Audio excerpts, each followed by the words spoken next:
একটি বৃষ্টিস্নাত রাত শীতলপুর নামক ছোট্ট গ্রামে বয়স্ক জগন্নাথবাবু তার ছোট্ট মুদিখানার দোকান বন্ধ করার প্রস্তুতি নিচ্ছিলেন। টিনের ছাদে বৃষ্টির শব্দ এবং ঠান্ডা বাতাস রাতটিকে এক অদ্ভুত অনুভূতি দিচ্ছিল। ঠিক তখনই দূর থেকে একটি ঘোড়ার গাড়ির শব্দ শুনতে পেলেন তিনি। এটি অস্বাভাবিক ছিল, কারণ সন্ধ্যার পর গ্রামটি সাধারণত জনশূন্য হয়ে যেত। গাড়িটি তার দোকানের সামনে এসে থামল। গাড়ি থেকে নেমে এলেন এক সজ্জন ভদ্রলোক। বিনয়ের সাথে জগন্নাথবাবুকে কাছাকাছি কোনো সরাইখানার দিকে পথ নির্দেশ করার জন্য বললেন, কিন্তু শীতলপুরে কোনো সরাইখানা ছিল না। নিকটতম সরাইখানা ছিল শহরে, যা গ্রাম থেকে অনেক দূরে। অবাক হয়ে জগন্নাথবাবু সেই ব্যক্তিকে রাতের জন্য আশ্রয় দিলেন। ভদ্রলোক সম্মতি জানিয়ে তাকে ধন্যবাদ জানালেন।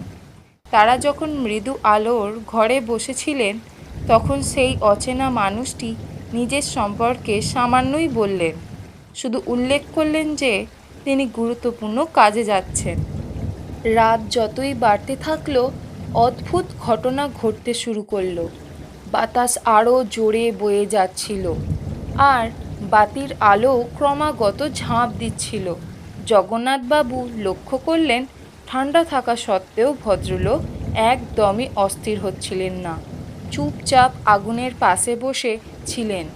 আরও অবাক করা ব্যাপার হলো, সেই ব্যক্তির কোনো ছায়া পড়ছিল না। জগন্নাথবাবুর কৌতূহল বাড়ল, কিন্তু তিনি কিছু জিজ্ঞাসা করতে সাহস পেলেন না। বরং তিনি মনোযোগ দিয়ে লোকটিকে পর্যবেক্ষণ করতে থাকলেন। মধ্যরাতে হঠাৎ ভদ্রলোক উঠে দাঁড়ালেন এবং বললেন যে তাকে এখনই যেতে হবে। জগন্নাথবাবু কিছু বলার আগেই লোকটি তাকে একটি ছোট্ট পুরনো বাক্স দিলেন এবং বললেন তিনি চলে যাওয়ার পরই তা খুলতে। লোকটি বৃষ্টির মধ্যে বেরিয়ে গেল এবং মুহূর্তের মধ্যে গাড়িটি আবার হাজির হলো, যেন জাদুতে ডাকা হয়েছে। লোকটি কোনো চিহ্ন না রেখেই চলে গেল। রেখে গেল সেই রহস্যময় বাক্স। পরের দিন সকালে জগন্নাথবাবু বাক্সটি খোলার লোভ সামলাতে পারলেন না। ভিতরে তিনি এক চিঠি এবং পুরনো মরিচা ধরা চাবি পেলেন। চিঠিটি এক অজানা ভাষায় লেখা ছিল, কিন্তু শব্দ স্পষ্ট ছিল না।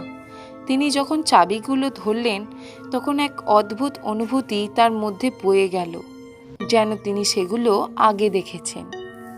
সত্য উদ্ঘাটন করতে বদ্ধপরিকর জগন্নাথবাবু গ্রামের প্রবীণ ব্যক্তির কাছে গেলেন, যিনি প্রাচীন লিপি সম্পর্কে জানতেন।